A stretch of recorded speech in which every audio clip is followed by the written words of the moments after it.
The photo fell out of his jacket, and in one heartbeat, my entire marriage shattered. It happened on a quiet Tuesday morning in Maplewood, Ohio. The sun was barely up. The air smelled like old coffee and rain.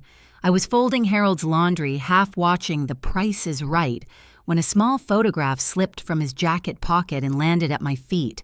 I bent down, thinking it was one of his poker night snapshots, but when I turned it over, my fingers went numb.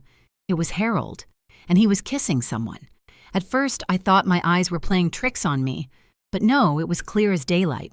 My 71-year-old husband, the man I'd loved for 45 years, was standing on our back porch holding a woman half his age, his hand resting on her hip. The woman was wearing a floral dress I'd seen before, the bun in her hair, the gold bracelet I'd given her for her birthday, my daughter-in-law Emily. For 10 seconds, I just stared. The world around me went silent except for the slow ticking of the kitchen clock. My chest felt hollow, like someone had carved it open. "No, that can't be right," I whispered. She wouldn't. He wouldn't. But the photo didn't lie. On the back, a neat note 2 weeks ago. 2 weeks ago, when I was still recovering from my hip surgery, lying in a hospital bed thinking my husband and Emily were taking care of each other for me. The irony hit like a slap. The front door opened just then. Lorraine. "You up already?" Harold's voice cheerful, harmless. I tucked the photo into my apron pocket before he saw it. He kissed my cheek warm and casual, like he hadn't just destroyed everything sacred. "You look pale, sweetheart. You feeling okay?" "Just tired," I said. He poured himself coffee, humming an old Beatles tune. The same song that used to play from the porch radio, our porch, their porch. I gripped the counter until my knuckles turned white. That night, I waited. When he started snoring, I slipped into his study. His phone sat unlocked beside the lamp. My hands trembled as I opened the messages. "Emily, you make me feel alive again. Harold, tomorrow, same time. She'll never know." My throat burned. I wanted to smash the phone, wake him up, demand the truth, but I didn't. Not yet. Instead, I whispered to the dark room, "You think you can betray me in my own house, Harold Mitchell. Let's see how smart you really are." Because that night, something inside me died, and something else woke up. Cold, sharp, patient. The photo was only the beginning. What I uncovered next would make that kiss look innocent. Tell me, if you were me, would you confront them or plan your revenge? I wasn't always this woman who whispers revenge to the dark. Once upon a time, I was just Lorraine Mitchell, third-grade teacher at Maplewood Elementary, known for my silly pumpkin earrings and peppermint candy jar. For 45 years, I believed in family faith and the comfort of routine. Every morning, Harold would whistle his way down the stairs, kiss my forehead, and pour 2 cups of coffee, mine black, his with too much sugar. We built this life together, the White House with blue shutters on Elm Street, the oak tree out front where we carved our initials the summer he proposed. When our boys Mark and Thomas grew up, I thought we'd finally reached peace. Mark married Emily, a sweet, polite girl who'd brought me flowers the first time we met. Thomas moved to Chicago, sent postcards every Christmas. Harold retired from the auto shop. I retired from teaching. We joined the church choir, started gardening, and every Friday night we'd sit on the porch swing and count the fireflies. If someone had told me then that my husband would one day betray me with our own daughter-in-law, no less, I'd have laughed and said, "You've been watching too much daytime TV." But truth doesn't ask for permission. It just walks in, takes your breath away, and leaves you on the kitchen floor holding a photograph you can't unsee. After finding that photo, I spent the next few days pretending everything was fine. It was the hardest performance of my life. When Harold went to the grocery store, I checked his car. He'd always kept a neat glove compartment, napkins folded, insurance papers stacked. But now there was something new, a tube of red lipstick, not my shade, not mine at all. My breath caught. On the passenger seat, Emily's silk scarf, pink with tiny daisies. I'd helped her pick it out for her birthday. I sat there, gripping the fabric, trying not to vomit. "How long, Harold?" I whispered. "How long have you been making a fool of me?" That night at dinner, Mark came over after work. Emily said she'd be a little late. Harold looked nervous every time Mark mentioned her name. I stirred my soup, pretending not to notice the sweat on his forehead. "Dad, you okay?" "You look pale." "Just tired," Harold said quickly. "Maybe you should rest more," Mark said, glancing at me. "Oh, he rests plenty," I answered, forcing a smile. "Maybe too much." They laughed it off. Only I knew every laugh was another nail in the coffin of our marriage. The next afternoon, while Harold was out buying supplies for the shed, Emily dropped by. She brought me a basket of fresh muffins. "Just checking on you, Mom," she said sweetly, her eyes wide and innocent. I wanted to throw the basket at her. Instead, I forced myself to smile. "That's so kind of you, Emily. Why don't you stay for tea?" We sat in the sunroom, the smell of lemon cleaner thick in the air. She talked about work, about Mark's promotion, about how Harold had been helping her fix the garden fence. Every time she said his name, my stomach twisted. Then she reached out, touched my hand gently, and said, "You're lucky you know. To have a husband who still looks at you like you're his world." Her words cut deeper than a knife. Because she knew what she was doing. I stared at her, my smile trembling. "Yes," I said softly, "I suppose I am lucky." She left after an hour, and the second she drove off, I went straight to Harold's study. There it was, another photo, half hidden in a drawer. Emily again, but this time it was a selfie. She was wearing Harold's flannel shirt, my husband's shirt. The caption below read, "Thinking of you." My knees gave out. I sat on the floor clutching that photo like it was poison, and maybe it was. That night, Harold came home humming. I watched him from across the dinner table, wondering how many lies could fit behind one human smile. I asked quietly, "How was your day?" "Same as always," he said. "Why?" "Just curious." He reached for my hand, but I pulled away. His touch burned now. "You're acting strange lately," he said. "Everything okay?" "You tell me," I replied. He froze for a second, then laughed it off. "You women always suspicious. I can't even go to the hardware store without being interrogated." I looked straight into his eyes and said, "Maybe you shouldn't buy nails when your house is already falling apart." He blinked, confused. I smiled, stood up, and walked away. That was the moment he realized something in me had changed. That night, I lay awake listening to his breathing, the same sound I'd fallen asleep to for decades. But now it sounded different, like a stranger was sleeping beside me. I thought of all those years I'd cooked his meals, ironed his shirts, believed his promises. 45 years of loyalty, and this was my reward. Still, I didn't cry. Not one tear. Because I'd learned something that day, tears don't fix, betrayal plans do. I stared at the ceiling until dawn, and I knew one thing for sure. If Harold Mitchell thought he could betray me and walk away smiling, he hadn't seen what his quiet little wife was capable of. The photo was proof of his sin. But the revenge I was planning, that would make the whole neighborhood remember my name. The morning after that sleepless night, I woke up before sunrise, my head pounding, my hands shaking, but my heart calm, almost unnaturally so. Something inside me had settled into a cold focus. The house was silent except for the hum of the old refrigerator. I made coffee black and bitter and sat by the kitchen window staring out at the backyard where Harold and I had once planted roses together. Those roses were dead now, shriveled from neglect like us. I kept thinking about the years I had given him, the birthdays, the Christmas dinners, the nights I stayed up when he was sick.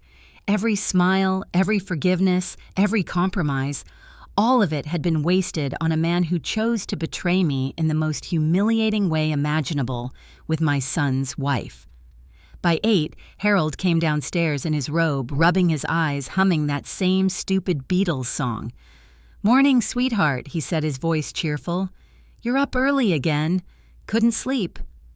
I looked at him, and for the first time I saw him for what he really was, a coward wrapped in charm. "No," I said quietly. I had a lot on my mind. He poured his coffee, kissed my forehead, and sat down to read the newspaper like nothing was wrong. I watched him flip through the pages, his fingers steady, his wedding ring gleaming under the morning light. That ring used to mean something. Now it was just a circle of lies. Around noon, he said he was going to help Emily with the porch repairs. I almost laughed. The audacity. "Don't overdo it," I told him, keeping my tone soft. He winked and said, "You know me. always the handyman. I waited until his truck disappeared around the corner, then went to the porch window. Across the street, I could see Emily's car already parked in front of her house. I didn't need to imagine what was happening. My imagination had already done that too many times. Instead, I opened my notebook, the same one I used to grade papers in, and started writing dates, times, small details. If I was going to be betrayed, I would at least have a record. I wrote like a detective, not a wife. July 12th, 11:00 a.m. Harold leaves house, returns at 2:15 p.m. Smell of perfume rose and vanilla. Emily's scarf seen in car. The list grew longer every day. I started saving receipts I found in his pockets, lunches at diners, a hotel in Columbus, a jewelry store receipt for a bracelet I'd never received. I kept everything in a shoebox under my bed. At night, I'd open it and stare at the evidence not out of pain, but purpose. Because every piece of proof brought me closer to my goal. The neighbors probably thought I was just an old woman recovering from surgery. They had no idea I was building a case stronger than any court could handle. One afternoon, I caught a glimpse of them together. I'd gone to return a baking dish to Emily's house. Mark was still at work. The front door was slightly open. I heard laughter inside, soft and playful. Then Harold's voice, "If she ever finds out, we're finished." Emily giggled, her tone teasing. "She won't. She trusts us both too much." My grip on the dish tightened until I thought it would crack. I took a deep breath, pushed the door open just enough to see them standing close, too close, by the living room window. Her hand rested on his chest. I stepped back before they noticed my pulse pounding. That was all I needed to see. I went home, sat on the porch swing, and stared at the sky. The clouds looked calm, but there was thunder building underneath. I smiled for the first time in days. Not a happy smile, no, something sharper. Harold came home later that evening, acting like nothing had happened. "You won't believe it," he said. "Emily's garden is finally shaping up. You should see it." I looked him straight in the eye and said, "Oh, I've seen enough." He blinked, confused, then chuckled nervously. "You're being cryptic again." Maybe I said, "Or maybe I just see more than you think." He stared at me, then shrugged, pretending to read his paper again. But I saw the flicker of unease in his eyes. Good. Let him wonder. That night, I cooked his favorite dinner pot roast with mashed potatoes and sweet corn. He ate heartily, complimented me, kissed my cheek. I smiled back and said, "Eat well, Harold. You'll need your strength soon." He laughed, not realizing the double meaning. After he went to bed, I walked through the house, turning off lights one by one. The hallway smelled like dust and betrayal. When I reached our bedroom, I stood over him for a moment, watching him sleep. The man who had once sworn to love me until death do us part was now lying there peaceful and unbothered while I carried the weight of his lies. But I wasn't broken anymore. I was calculating. Calm, dangerous. I whispered, "You think you're clever, Harold, but you've underestimated the woman who knows all your secrets." Then I walked back to the kitchen, poured myself a glass of wine, and opened the notebook again. Tomorrow, I'd visit my friend Martha, the retired lawyer who owed me a favor. If Harold and Emily wanted to play with fire, I was ready to show them what happens when it burns back. The plan was starting to form in my head piece by piece, like a puzzle made of fury and precision. And when it was done, when everything fell perfectly into place, they wouldn't just lose me. They'd lose everything.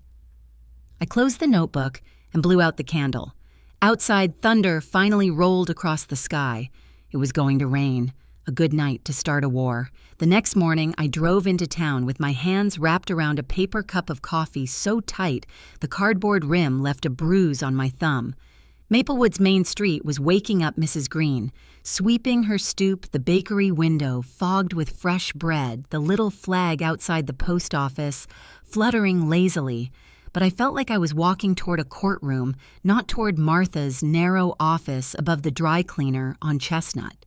Martha opened the door before I knocked, as she always did after 30 years of friendship and 2 decades of practicing law. She was shorter than I remembered, hair pulled back into a practical bun, wearing a cardigan that smelled faintly of lemon oil and old books. Her office was the kind of place you could lose an afternoon in leather-bound volumes lined the shelves. Brass nameplates gleamed on a desk, cluttered with stamped envelopes, and a framed photograph of her and her late husband at a high school graduation stared down at us like a weathered judge. I sat across from her and let the city sounds filter through the window, while I told her slowly at first, then faster, how the photograph had slipped from Harold's jacket, how I'd found the messages, how I'd been pretending to sleep while a stranger drifted behind me in my own bed. Martha listened in the way she always had, hands folded, one eyebrow arching at the right moment. Then she folded her hands over a legal pad and said very quietly, "Okay, we do not react, we document. We protect your assets and your rights." Those words steadied something in me. She poured tea into 2 chipped mugs and slid one across the desk. The steam fogged the old brass nameplate that read, Martha Ellis ESQ, RET. First, she said, tucking a pen behind her ear, "We checked the county records. Everything is public. Deeds, liens, wills, quitclaim deeds. If you tried to move anything, there will be a paper trail." I felt my pulse jump. "But the house? Surely it's under both our names?" I asked. Martha shook her head, the small, satisfied shake of someone who's already dug into the files. "Nope. I pulled the records this morning before you came," she said. "The house on Elm Street, your name is the only name on that deed. Paid in full. That gives us leverage, Lorraine. He can't just sign it away without you. He can't put it in Emily's name without your signature, unless there's a valid recent will or another document we haven't seen yet." Relief and a hot, strange thrill rose in my chest. I had the one thing Harold had underestimated: the paperwork. "And bank accounts," I whispered. Martha's face softened.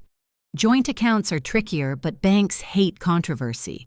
If we go in with a notarized statement and a lawyer me in this case, they'll freeze transfers while we sort it out. But the real power is in the evidence. You have texts, photos, receipts. That's your story. Now we turn that story into proof." She tapped the pen on the pad. "We will gather everything legally. Cameras, a log of his comings and goings, witness statements from neighbors if necessary. But you must not confront them. Not yet." The command was both a comfort and a challenge. Restraint is never easy when your throat is full of fire. Martha slid a small yellow legal folder toward me. Inside, neatly organized, were photocopies she'd already made. A county clerk stamp a copy of the deed with my name in fat black. Type a checklist of next steps. "Meet me at the county recorder's office tomorrow at 9, she said. "Bring whatever odd receipts you've saved. If Harold has been careless, we'll find his trail." I left her office with the folder clutched to my chest and felt lighter and more dangerous at the same time, as if legality itself had become a weapon I could swing. I walked past the bakery and bought a lemon tart I didn't want and ate it standing up against the old brick wall, thinking about the way the world had the comforting illusion of order until someone decides to break it. That afternoon, I took the long route to the county recorder's office. Old brick building, the kind with marble steps, and a clerk who wore bifocals on a chain, because I wanted to see the records for myself, to watch paper turn into proof. The clerk shuffled through boxes, stamped forms, and then carefully slid a bundle across the counter. Mortgage releases, the original deed, and then a separate envelope that made my breath catch, an acknowledgement of a document filed last week, a notarized signature in Harold's handwriting. My heart hammered. "What document?" I asked, my voice small. The clerk shrugged. It was routine to him. I opened it. Inside was a one-page notarized form with Harold's signature and a line item that didn't make sense at first glance, a transfer request for a safe deposit box in Columbus. Not the house, not the accounts, but an item tucked away in another county, dated last Thursday. Martha had said, "Quitclaim deeds and wills." This was something else. As I stood there with the paper trembling in my hand, the building suddenly felt very small and very loud, like the moment before a bell tolls. If Harold had been moving things, little things, boxes, jewelry, then Emily's innocence looked less like chance and more like planning. I slid the paper carefully back into the envelope, the edges biting my fingers, and felt a cold, steady thought settle into place. The war wouldn't be a single blast of anger. It would be a series of careful legal strikes. I put the envelope into my bag and walked out into the sunlight, the town feeling both familiar and treacherous, and I knew without a doubt that tomorrow I would start digging where the ground felt soft. That night, I sat at the kitchen table with Martha's yellow folder spread open in front of me, a single lamp throwing long shadows across the papers. The ticking of the wall clock was the only sound each second hammering at my nerves. I'd read the document from the county clerk a dozen times already, but the words refused to settle in my head. Safe deposit box, Columbus branch. Last Thursday. Why Columbus? We hadn't been there in years. I sipped cold coffee and looked around the kitchen that suddenly felt unfamiliar. Every chair, every photo frame seemed to mock me with memories of a life that was no longer mine. The man I married had become a stranger who kept secrets 2 hours away. I pulled out my notebook again, wrote the new discovery in neat small letters and underlined it twice. Then beneath that, I wrote one word. Why? The next morning, I told Harold I was going to visit my sister in Dayton for a few days. It wasn't a total lie, my sister did live there, but she hadn't heard from me in months. "You'll be gone that long?" he asked, spooning sugar into his coffee. "You know I can't handle the quiet." I forced a gentle smile. "Then maybe you shouldn't spend it alone." He laughed, completely missing the edge in my voice, and kissed the top of my head. "Don't worry about me, sweetheart. I'll survive." I packed a small overnight bag, tossed in a change of clothes, my notebook, and the folder Martha had given me. Before leaving, I called her. "Columbus," I said. "He opened a deposit box there last week." There was a long pause on the other end, then Martha's voice, calm and sharp as ever. "Do not open it alone, Lorraine. Whatever's in that box might not be money. It could be leverage or worse. Meet me there tomorrow morning." The drive to Columbus felt endless. The highway cut through miles of cornfields, and every exit sign looked the same. My mind wouldn't stop replaying possibilities. Jewelry cache documents. Or maybe love letters, the kind you could never unsee once you've read them. By the time I reached the city, my chest ached from clenching my hands on the steering wheel. I checked into a cheap motel near the downtown branch, listed on the envelope Maplewood Savings and Trust Columbus branch, and spent the evening watching the rain smear across the window. The next morning, Martha met me in the parking lot wearing her gray trench coat and carrying a leather briefcase. "You ready?" she asked. "Not really," I said, "but I'm here." Inside the bank, everything smelled like old paper and lemon polish. The manager, a balding man with kind eyes, looked surprised when we mentioned Harold's name. "Ah, yes, Mr. Mitchell," he said. "He was here last week. Came alone. Signed for access to his box number 47C. He flipped through his clipboard and then frowned. Actually, he added a second name to the list. Unusual, but permitted. Martha leaned forward. "Whose name?" He hesitated, checking the form again. "Emily Mitchell." The world tilted for a second. I felt Martha's hand on my arm grounding me. The manager continued, unaware of the tremor in my breathing. "Do you have authorization to access the box, ma'am?" Martha showed him the legal papers, firm voice steady. "As Mr. Mitchell's spouse, Mrs. Lorraine Mitchell is requesting access under marital property rights. We can have the court verify if needed."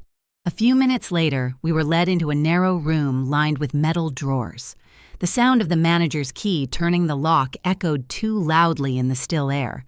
He set the box on the table and left us alone. My hand shook as I lifted the lid.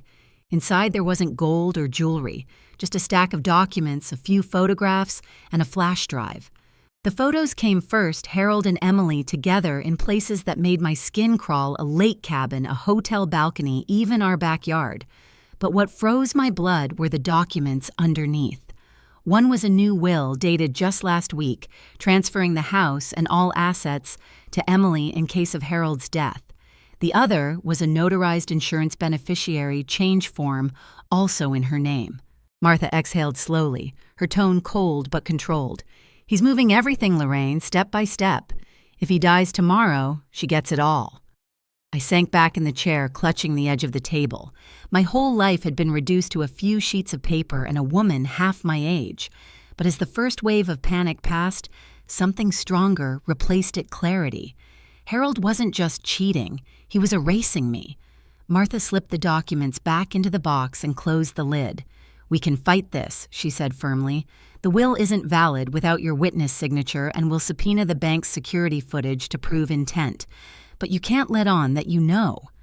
I nodded slowly, my voice barely a whisper. "He's going to come home tonight and think everything's fine." Martha's eyes met mine. "Good. Let him think that. The more comfortable he feels, the easier it'll be to pull the rug out from under him." When I left the bank, the rain had stopped, but the air smelled like metal and storm water. I drove back to Maplewood with the box's contents burned into my mind. The sky over the highway was bruised purple, like the world itself was holding its breath. By the time I pulled into the driveway, the porch light was already on. Harold was home, waiting, smiling the picture of a faithful husband. He had no idea what I'd found. And as I stepped out of the car, gripping my notebook tight, I told myself one thing: the next move would be mine. When I walked through the front door that evening, the smell of Harold's favorite stew filled the house. He was in the kitchen humming as if nothing in the world had ever gone wrong. He turned and grinned when he saw me wiping his hands on a dish towel. "You're back early," he said. "How was your sister?" I smiled, a careful, polite thing that didn't reach my eyes. "She's fine," I said. "We had a lot to catch up on." My voice sounded steady, almost cheerful. Inside, my pulse was a storm. The papers from the Columbus Bank sat locked in my car trunk, but the knowledge of what they contained burned through me like fire. He ladled stew into bowls, poured us each a glass of wine, and sat across from me. "You know, he said Emily called earlier. She asked if we'd come over for dinner tomorrow night. Mark's working late, so it's just the two of us." I lifted my spoon, forcing a smile. Of course she did. I wondered if he heard the venom buried under the sweetness. After dinner, I cleared the table while he watched the evening news. The anchors' voices blurred into static as I stood at the sink staring out the window at the dark yard.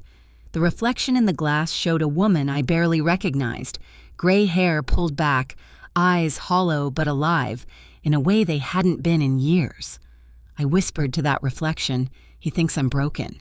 He doesn't see what's coming." The next day, my plan began to take shape. I waited until Harold left for his morning walk, then drove straight to the electronics store on Main Street. The young clerk, a boy with tattoos and too much cologne, helped me pick out a set of discreet security cameras.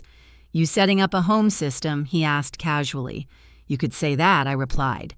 When I got home, I placed one above the living room door, another in the kitchen, and a third near the hallway that led to Harold's study. They were small, black, invisible against the dark wood trim. I'd seen him hide lies in plain sight. Now I was hiding the truth right back. That afternoon, Emily dropped by again, claiming she had extra casserole. She looked radiant in a way that made me want to claw the smile off her face. "Mark's been swamped at work," she said, setting the dish on the counter. "Your husband's been such a help lately." "I'm sure he has," I said softly, folding a napkin just to keep my hands busy. She lingered, looking around like she owned the place. "You know, Harold mentioned he's thinking of updating the house," she said. "You two ever talk about selling?" My blood turned cold. "Selling," I repeated, keeping my tone light. "After 45 years, this house is my whole life." Emily shrugged. "Sometimes change is good. You never know what's waiting for you next." Her words dripped with double meaning. When she finally left, I stood by the door long after her perfume faded, the casserole untouched. The cameras had caught every second of that conversation, every sly smile, every fake word of sympathy. That night, I watched the footage back on my laptop, my face lit by the screen's glow. Hearing her voice again filled me with something sharper than anger. It was purpose. Harold came in halfway through the playback.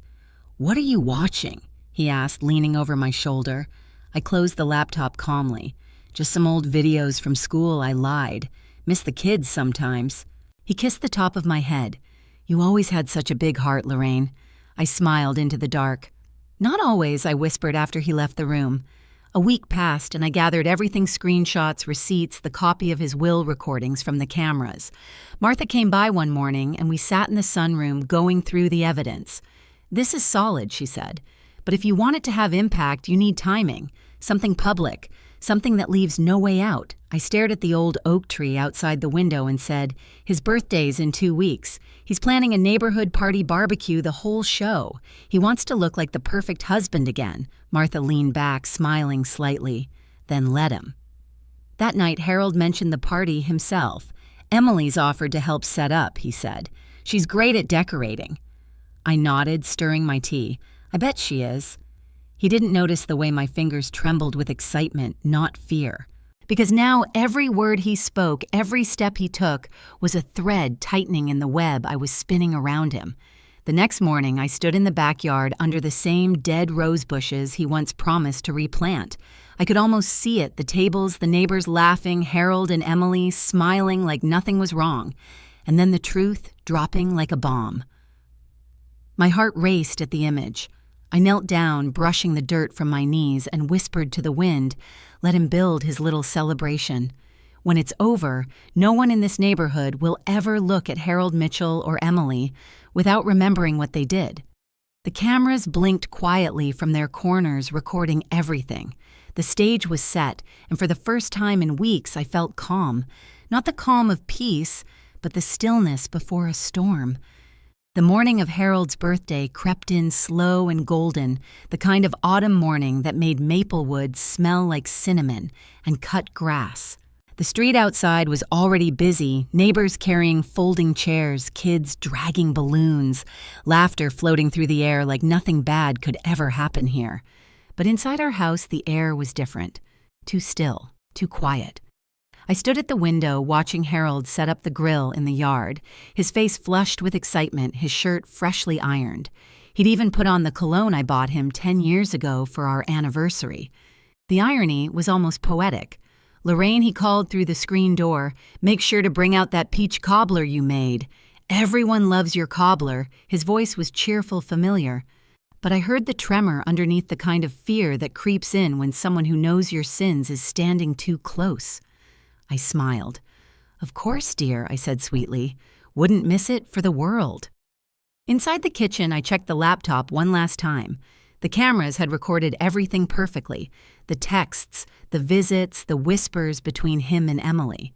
Martha had stopped by early that morning to drop off a USB drive formatted and ready. "When you plug this in," she'd said, "it'll start the video automatically. Just make sure you've got their faces in the crowd." She squeezed my hand, her eyes steady. "Once this plays, there's no going back." I'd nodded, feeling that same calm that comes before the first strike of lightning.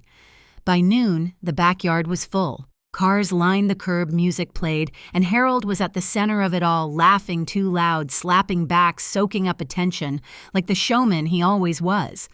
Emily hovered near the drinks table, dressed in a floral summer dress, pretending not to look at him too often. But her eyes betrayed her. Every time their gazes met, there was a flicker, quick, guilty, electric. I caught it every single time. Lorraine, one of the neighbors, called a woman named Carol who always wore too much perfume. "You've outdone yourself. Everything looks wonderful." "Thank you," I said, handing her a glass of lemonade. "It's going to be a day no one forgets." At 2 p.m., when the sun was high and everyone had a plate in hand, Harold raised his glass for a toast. "To my wonderful wife," he began, grinning at me, "the heart of this home. And to all of you for being part of our lives." He turned, gesturing to Emily. "And of course to our amazing daughter-in-law, Emily, who's practically family to everyone here." The crowd laughed politely. I stepped forward with my own glass and said, "Practically family. Oh, Harold, I think she's a little more than that." The laughter dimmed slightly. Harold blinked, unsure if I was joking. Now I continued, my voice carrying over the hum of conversation before we eat dessert. "I'd like to share a little something special for Harold.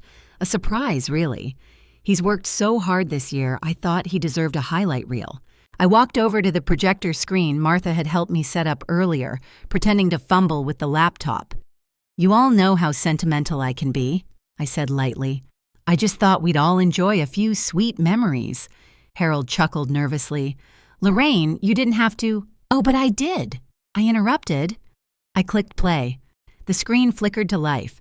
At first there were innocent photos, our wedding day, Mark's graduation, Christmas mornings. The crowd smiled, clapping softly. Then the tone shifted. The music faded, replaced by the faint crackle of recorded conversation. The next image appeared Harold and Emily standing too close by the garden fence, laughing. Another clip, the two of them at a cafe, his hand brushing hers. Then the audio, Emily's voice whispering, "She'll never know Harold. She trusts us." Gasps rippled through the crowd. Someone dropped a glass. Harold's face went pale. Emily's hand flew to her mouth. I stood by the laptop, my glass raised, eyes never leaving his. "Lorraine," he croaked. "Turn it off, please." "Why?" I said softly. "It's your life, Harold. Don't you want everyone to see it?" He lunged toward me, but Martha stepped out from behind the patio door, holding her phone like a badge. "Touch her and I'll call the police," she said evenly. The neighbors backed away, whispering. The final image filled the screen, a photo of Harold's new will. Emily's name typed cleanly under beneficiary. My voice cut through the silence. "You tried to erase me, Harold, but today everyone sees who you really are." Emily burst into tears, bolting for the gate. Harold turned to me, eyes wide, face gray. "Lorraine!" Ah! He staggered, his hand clutching his chest. For a heartbeat, I thought he was faking. Then he collapsed, the glass shattering beside him. Screams erupted. Carol shouted for someone to call an ambulance. Martha was already moving, checking his pulse. I stood frozen, the world spinning in slow motion. The projector screen still glowed behind us, looping the image of his betrayal again and again. The paramedics arrived minutes later, wheeling him away as neighbors stared, whispering eyes darting between me and the screen. I didn't follow. I just stood there, the calm returning heavier now. As the sirens faded, Martha touched my shoulder. "Lorraine, what have you done?" I stared at the empty driveway, the half-eaten cake, the glass of wine still in my hand, and said, "Exactly what he taught me, Martha." I told the truth. But deep down, I knew the truth wasn't finished yet. Something about Harold's collapse felt wrong, too sudden, too clean. And when I later checked the cameras that night, I found something that made my blood run cold. Someone had been in the house that morning, and it wasn't Harold. The police called it a stress-induced cardiac episode. Nothing suspicious, nothing to investigate. Harold was still alive barely.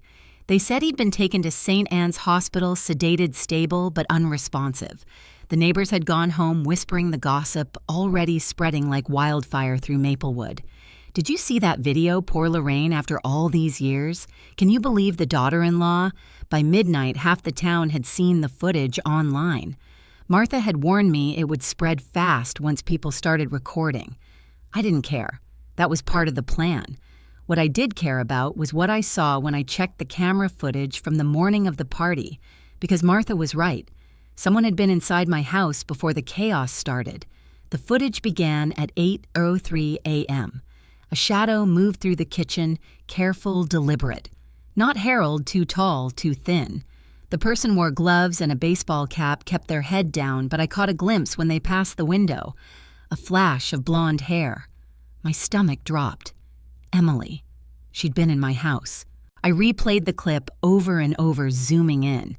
She'd gone straight to Harold's study, opened a drawer, taken something out, a small white envelope. Then she'd turned and left. I froze the image, heart pounding. "What were you doing, Emily?" I whispered. I barely slept. At sunrise, I drove to St. Anne's. The hospital smelled like disinfectant and sorrow. Harold was lying in a room filled with the beeping of machines' tubes running into his arms, his chest rising and falling slowly. For a moment, I almost felt pity. Almost. Then I remembered his laughter with Emily, the photos, the lies. The pity evaporated. A nurse walked in, a young woman with tired eyes. "He's stable," she said softly. "We're waiting on the neurologist to assess him. Did you want to sit for a while?" I nodded. She left, and I pulled a chair beside the bed. "Funny," I said quietly, staring at the man who used to be my husband. "You always said secrets couldn't hurt if you never got caught. Guess you were wrong." His hand twitched slightly, and I leaned closer, my pulse quickening, but his eyes stayed closed. I sighed, sat back, and whispered, "Emily was in the house, Harold. The morning of your party. I saw her. What did she take? What were you hiding this time?" My phone buzzed. It was Martha. "I checked the property documents," she said. That deposit box we opened in Columbus. There was a second one listed under Emily's name opened the same day. Same branch. He must have taken her there. So they were in on it together, I said. He wasn't just planning to give her the house. He was moving money, too. Exactly, Martha said. And now that he's in the hospital, she might try to finish the job. When I left St. Anne's, I didn't go home. I drove straight to Emily's. Her car was in the driveway, the same silver sedan she used to sneak around town. I parked across the street, pretending to check my phone. Through the window, I saw her pacing back and forth, phone pressed to her ear. She looked scared, not guilty, scared, but trapped, scared. I couldn't hear her words, but her body language told a story, hand to her temple, voice, raised tears smudging her mascara. She slammed the phone down, then pulled out a small envelope from her purse, the same kind I'd seen her take from Harold's study. She stared at it for a long time before slipping it into a drawer. When she finally left the house, I crossed the street and knocked. The door creaked open. The smell of her perfume, rose, and vanilla still lingered. My eyes went straight to that drawer. The envelope was there, half tucked beneath a pile of bills. I hesitated for half a heartbeat, then took it. Back in my car, I opened it carefully. Inside were 2 items, a key and a handwritten note in Harold's familiar looping handwriting. If anything happens to me, use the key. Locker 18, Maplewood train station. Do not trust Lorraine. For a full minute, I couldn't breathe. The note trembled in my hands. My name underlined twice. A warning, a lie, a setup. I closed my eyes, the world spinning. He hadn't just betrayed me, he'd prepared for this. And now if I wanted the truth, I had no choice but to follow the trail he'd left. The letter sat on the passenger seat like a loaded gun, daring me to touch it again. Do not trust Lorraine. The handwriting was unmistakable. Harold's slanted cursive, the same loops he used when signing birthday cards or mortgage checks. My throat went dry. Was it written before the party or after he'd already sensed what I was planning? I gripped the steering wheel until my knuckles turned white. Either way, that note meant something bigger than fear. It meant Harold had been playing a game long before I realized one existed. Maplewood train station was 10 minutes away, a lonely red brick building tucked behind a row of warehouses. I parked near the freight lot, scanning the platform through the windshield. The place was nearly deserted, just a janitor sweeping leaves, a ticket clerk behind the glass, and the echo of a departing train. I shoved the note into my purse and walked in, pretending my knees weren't shaking. The lockers lined the far wall, old metal painted a dull green. Number 18 was at the end of the row. I slipped the key into the lock and turned. It opened with a soft, metallic click. Inside was a single manila folder and a small brown envelope. No jewelry, no cash, just paper. My heart sank, then quickened again. I pulled out the folder first. Inside were photocopies, contracts, emails, bank statements. At the top of one page was a name I hadn't expected: Mitchell Hardware LLC, account transfer request. Harold had sold the last of his business shares 6 months ago, but this paperwork showed a transfer to Emily Mitchell. The amount made my breath catch, nearly $200,000. He hadn't just been cheating emotionally, he'd been funneling money to her quietly, piece by piece, as if setting her up for a life without him. The brown envelope was smaller, thicker. I tore it open carefully.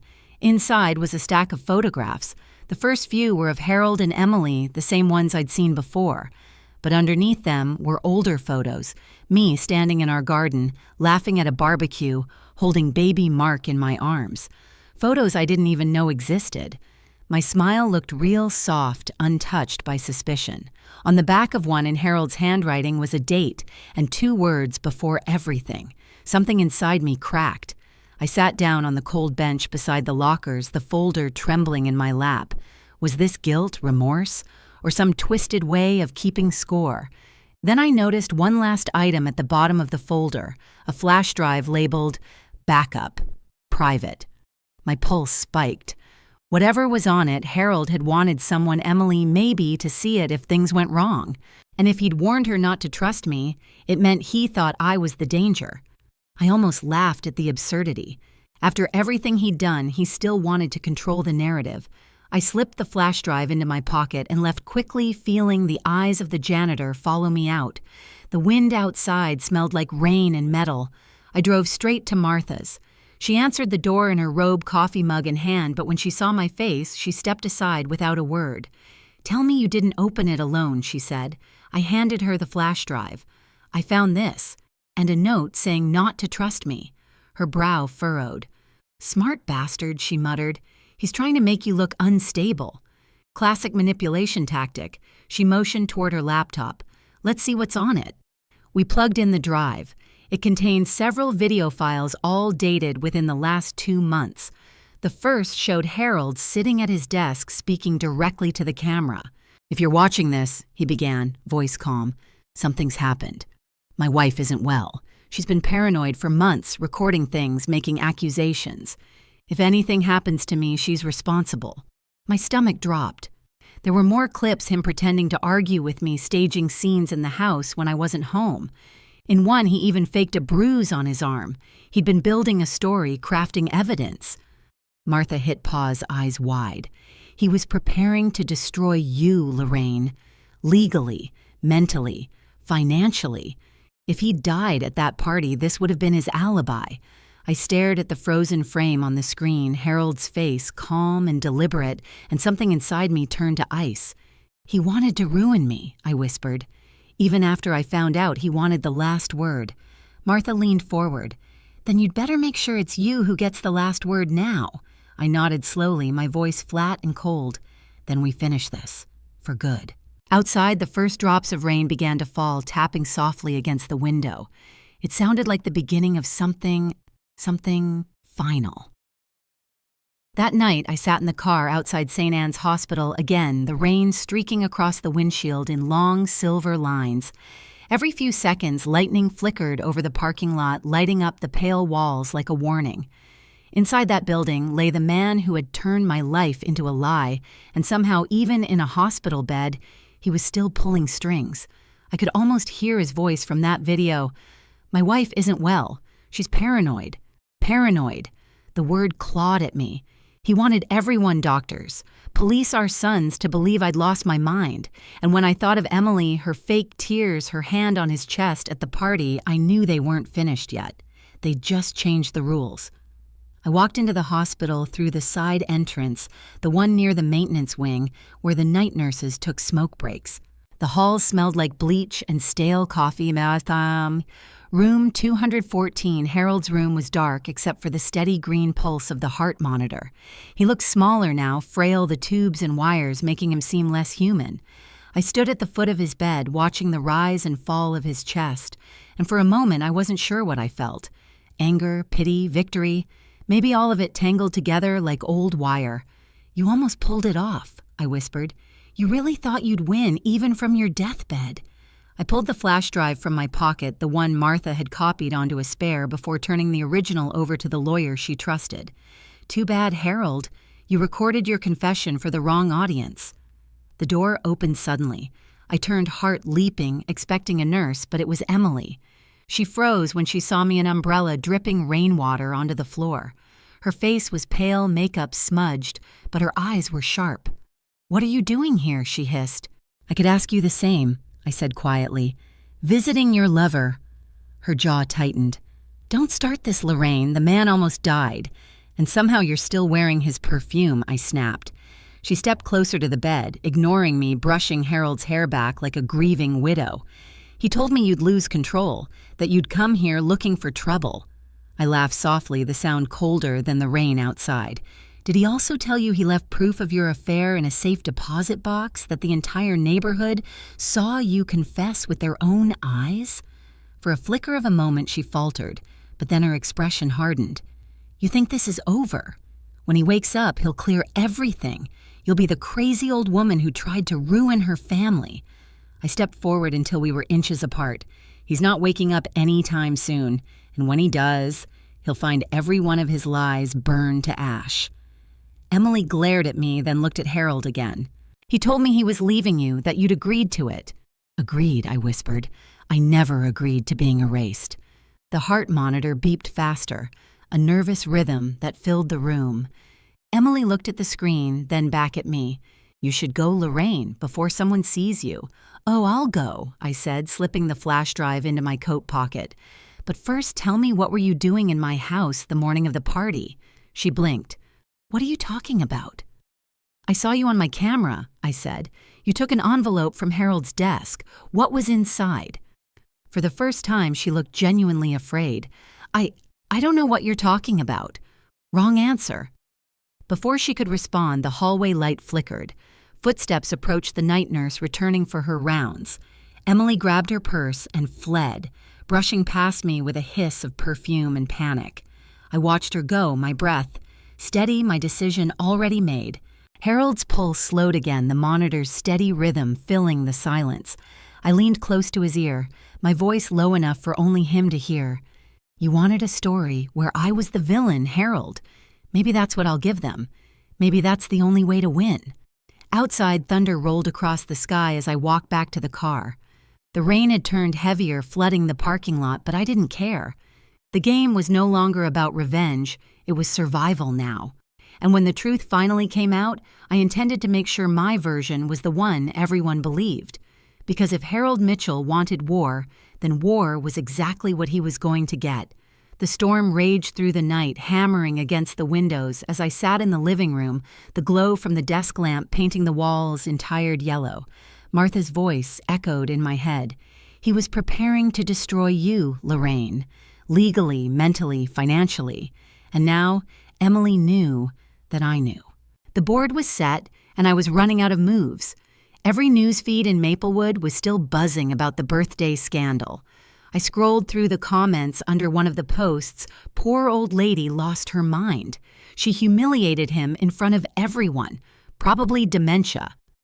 That last one made my chest tighten. Harold's story was already working. Even in silence, he was shaping the narrative. At 3 a.m., I heard a car outside. Headlights flashed through the blinds, then vanished. My first thought was Emily coming back to finish whatever Harold had started. I grabbed the flashlight from the drawer and waited. Minutes passed. Nothing. Only the sound of rain slapping the roof. Finally, I sat down again, opened my laptop, and played the last video from Harold's flash drive. The file name was insurancerecording.mp4. He sat in the same chair, wearing the same gray sweater, his voice calm rehearsed. "If I'm gone," he said to the camera, "I want the truth to be known. My wife's been unstable for a long time. I fear what she might do." He leaned closer, eyes sharp as if he were speaking directly to the person who'd find it. "I've kept everything in the locker for protection. Emily knows what to do if anything happens." I slammed the laptop shut. "You bastard," I whispered. "You planned your own martyrdom." My hands trembled, not with fear, but fury. He hadn't been protecting himself, he'd been setting me up. Every document, every recording, every planted lie was designed to make me look insane. And Emily was his perfect accomplice. By morning, the storm had passed. The world looked washed clean, deceptively peaceful. Martha called just after sunrise. "I spoke to Mark," she said. "He's flying in tonight. Emily told him you've been harassing her." I froze. "She what?" "She's saying you broke into her house, stole something, threatened her at the hospital." I let out a bitter laugh. "Of course she is. That's what the envelope was about. She's using his letter against me." "Then we need to move fast," Martha said. "Bring me every document, every copy. I'll get a court order to freeze Harold's accounts before she can drain them." I gathered the folders, flash drives, and my notebook, stacking them neatly on the table. My hands moved automatically, but my mind was elsewhere on the envelope, the key, and the words Harold had written.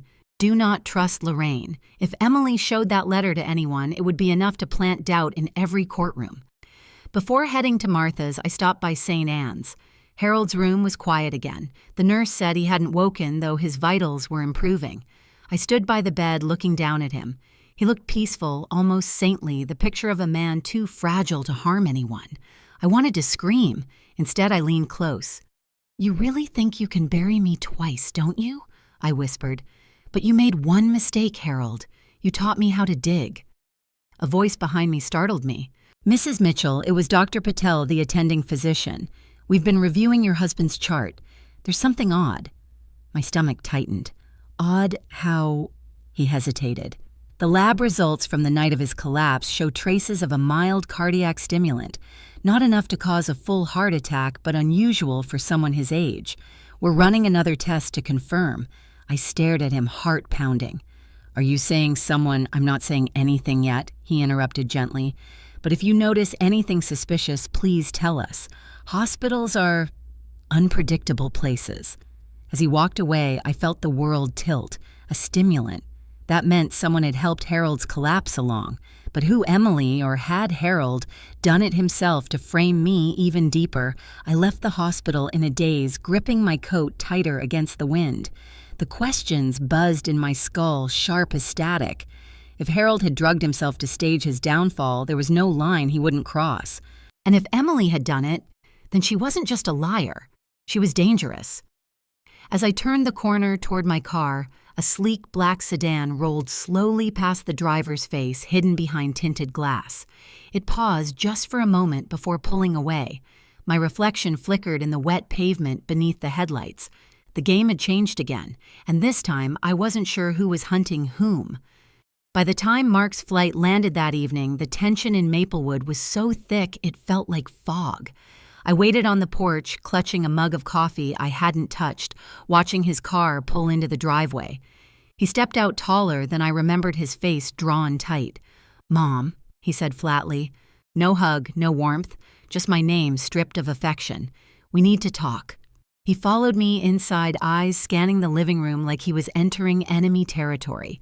Emily told me everything he said, not sitting down. She said you've been following her, breaking into her house. That you made that video to ruin Dad because you couldn't stand losing control. I let out a slow breath. "And you believed her. She had proof," he snapped. "A letter from Dad, in his handwriting." "Of course she did." Do not trust Lorraine. The trap was working perfectly.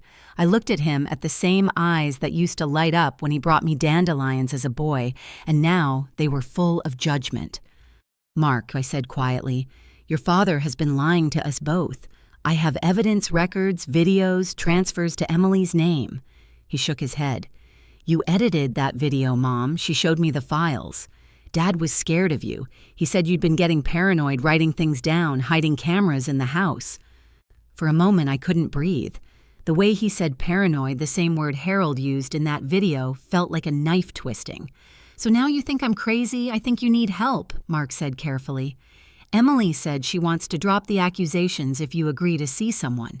A therapist." I laughed, bitter and hollow. "A therapist. Of course. They want me quiet, harmless, institutionalized while they take everything. Mom." "No," I shouted, slamming the mug onto the counter. Coffee splashed across the tiles like blood. "You listen to me, Mark. Your father is not the victim here. He manipulated you, her everyone. He made those videos to frame me before the truth came out." He stepped back, startled by the fire in my voice. For a moment, doubt flickered across his face, but only for a second. Then he hardened again. "You sound exactly like she said you would." That broke something inside me. I turned away before he could see my tears. "You should go," I whispered, "before I say something I can't take back." He hesitated, then muttered, "I'll be staying with Emily. We'll check on Dad tomorrow." And just like that, he was gone. The door closed, leaving a silence that pressed on my chest. I leaned against the counter, shaking. First Harold, then Emily, now Mark. They were turning the world against me, one person at a time. I walked to the study and opened the drawer where I'd kept all my notes. Page after page of evidence stared back at me, dates, photos, bank statements. But suddenly, they looked less like proof and more like the ravings of a mad woman. I pressed my hands against my temples. "No," I whispered. "They can't make me disappear like this." The wind howled outside, rattling the windows. Somewhere in the distance, a siren wailed. I looked up, heart pounding, as a pair of headlights stopped in front of the house. A car door slammed, then footsteps on the gravel. I moved toward the window slowly. Through the curtain, I saw a figure standing under the streetlight. Emily, holding an envelope, watching the house like a predator waiting for movement. And in that instant, I knew the next round of this war had just arrived on my doorstep. I didn't move right away. I just stood there behind the curtain, barely breathing, watching Emily through the glass. The streetlight carved her face into sharp lines, cold, deliberate, patient. She wasn't the trembling woman from the hospital anymore. She looked composed, like someone who had already decided how the story would end. The rain had started again, a thin mist glimmering under the light clinging to her hair. She raised the envelope slightly as if to show me, then tucked it under her arm and walked toward the porch. My heart thudded. For a fleeting second, I thought about pretending I wasn't home. But that wasn't me anymore. I'd spent too long hiding. When she knocked, I opened the door just wide enough for her to see my face. "What do you want Emily to talk?" she said calmly. "No tricks, just the truth." I let her in. She stepped inside like she owned the place, her perfume filling the air, a mix of roses and arrogance. The envelope was still in her hand. She looked around, eyes skimming the corners of the room. "You've always been tidy," she said softly. "I used to envy that." "I didn't invite you here for compliments," I replied.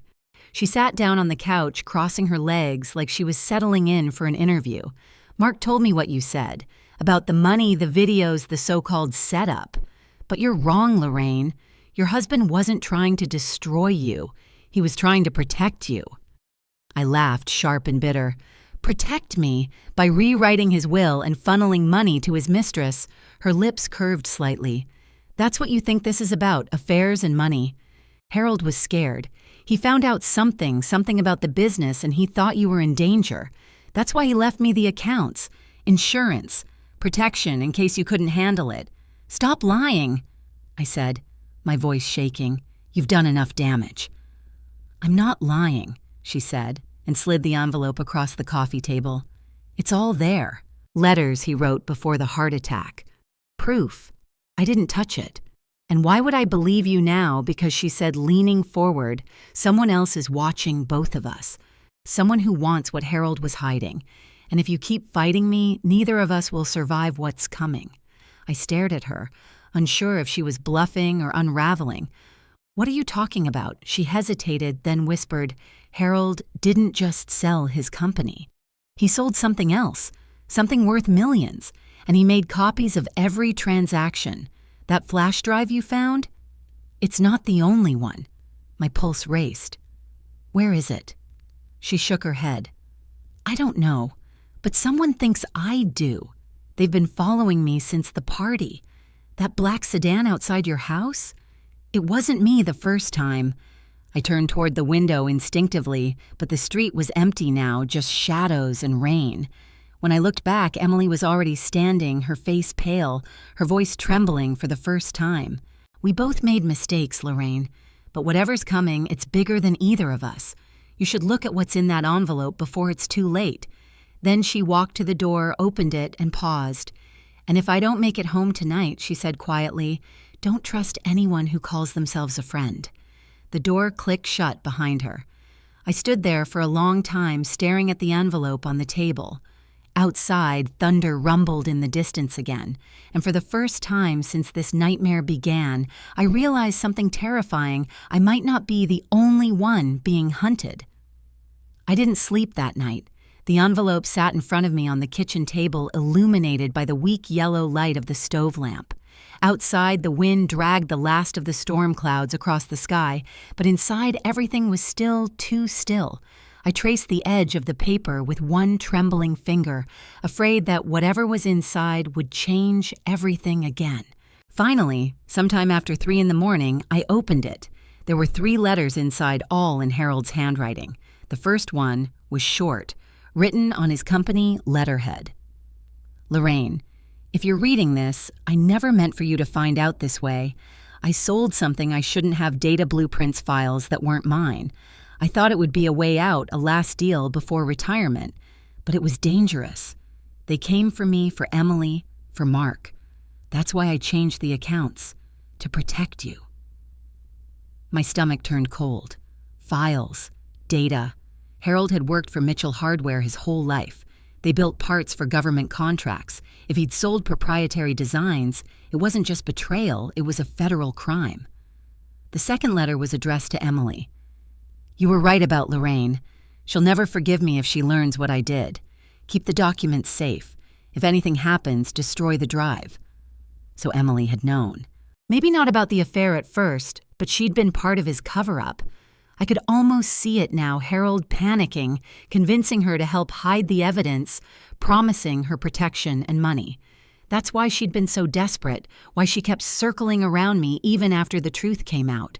She wasn't just after Harold's fortune, she was afraid for her life. The third letter stopped me cold. It was dated 2 days before the party. Martha helped me file the final transfer. I trust her to handle it if I can't, but I'm starting to think Lorraine suspects something. She's been quiet lately, too quiet. If this blows up, I need someone the law will believe. Martha knows where the backups are. I froze. Martha, my oldest friend, my lawyer. The one person who'd stood by me through this whole mess. I read the line again, the words blurring together. Martha knows where the backups are. For a moment, I couldn't move. Then anger flooded in, like heat. I grabbed my phone and scrolled to her contact, my thumb hovering over the call button, but I didn't press it. Not yet. Instead, I walked to the window and looked out at the street. The black sedan was there again, parked 2 houses down, engine idling faintly in the rain. My chest tightened. Maybe Emily had been telling the truth after all.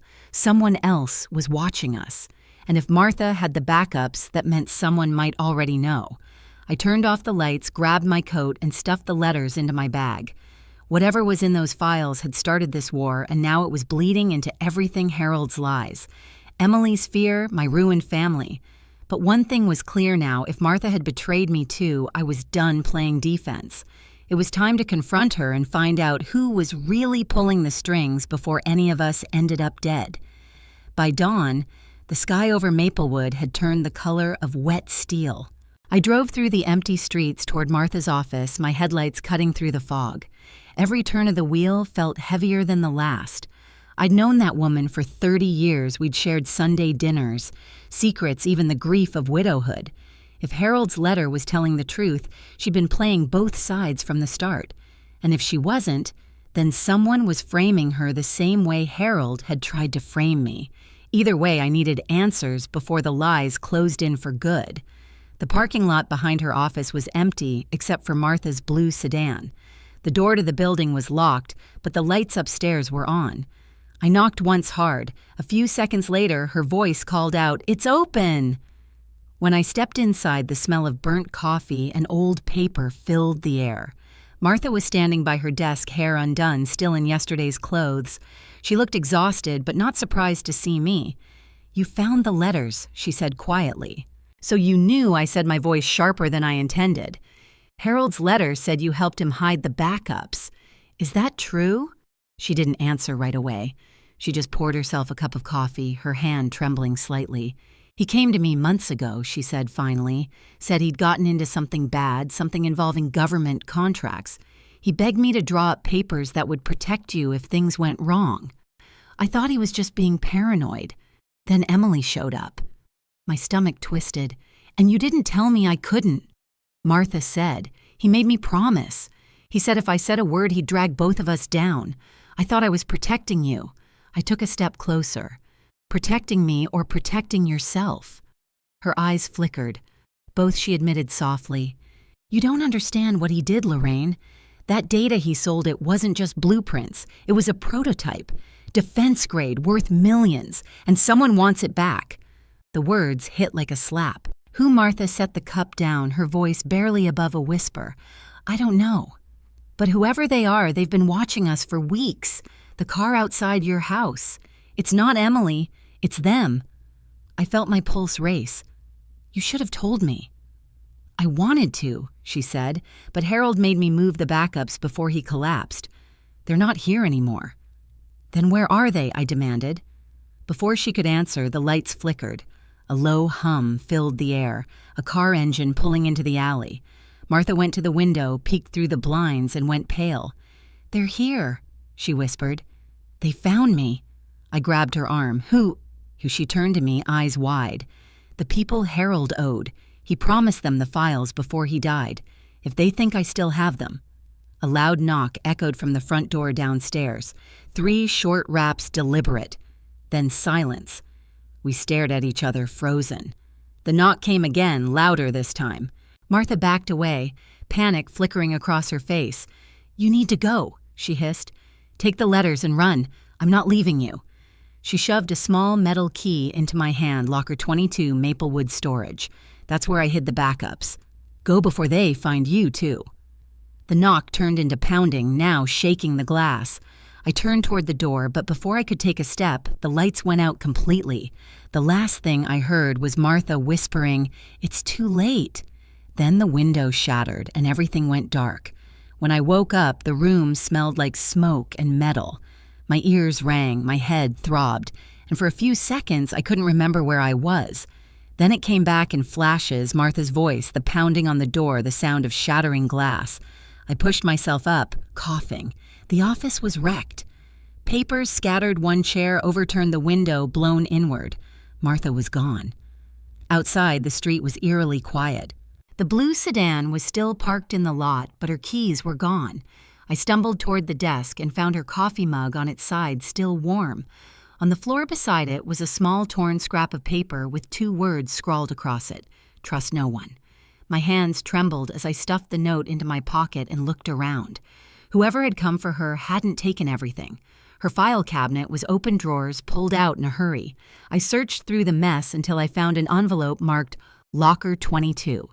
Inside was the receipt for the Maplewood storage unit and a photograph. It showed Harold standing beside a man I didn't recognize, shaking hands in front of a black SUV.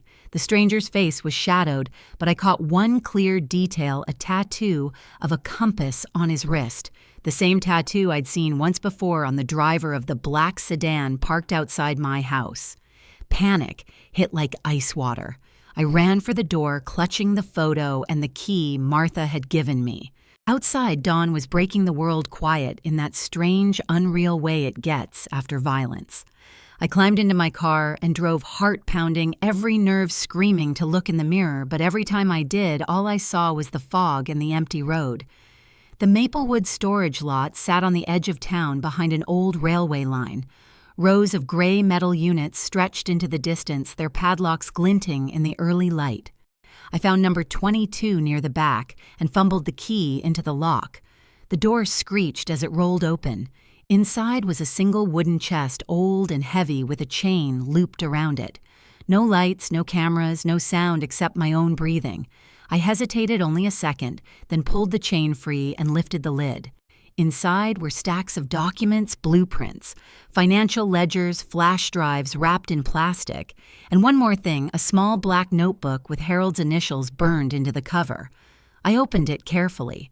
The first page was full of numbers, coordinates, coded notes. The last page held only a sentence in his handwriting. "If you're reading this, it's already too late. They know who you are." I froze. The sound of tires on gravel broke the silence outside. I turned toward the entrance, my pulse roaring in my ears. A car door slammed. Then another. Voices, low, male, steady, coming closer. I closed the chest and backed away slowly, clutching the notebook against my chest. My car was too far. I'd never reach it in time. The shadow of 2 figures stretched across the storage unit door. One of them said, "She's here." I looked around desperately and spotted a narrow exit behind the next row of units, a maintenance gate left ajar. I ran the gravel, crunching beneath my shoes, heart hammering. Behind me, the men shouted and the door of the unit slammed open. I didn't look back. I just ran until my lungs burned, clutching Harold's notebook and whispering to myself through the rising panic, "I'm not done yet. Not until they all pay." I ran until the gravel turned to dirt and the sound of the men's voices faded into the distance. My legs ached. My breath came in ragged gasps, but I didn't stop. The notebook was still clutched to my chest like a heartbeat, the only proof that everything I'd endured wasn't madness. When I finally reached the edge of the woods, I ducked behind an old fence post and sank to the ground, trembling.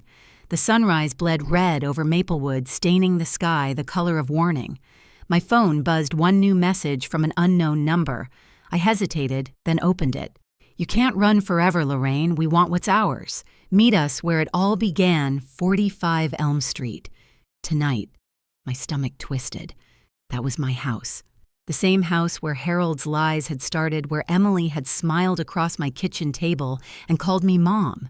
I looked down at the notebook again, its cover damp from my hands. Inside it was the truth, the deals, the names, the coordinates. Enough to expose everyone, maybe enough to get me killed for it. I tucked it into my coat and stood brushing the dirt from my knees. The air was cold and sharp, filled with the smell of wet earth and gasoline from the highway nearby. Somewhere in the distance, a train horn sounded low, mournful, like a warning I was already too deep to heed. I stared toward town, my heart steady now. "You want me back at Elm Street?" I whispered. "Fine, I'll be there."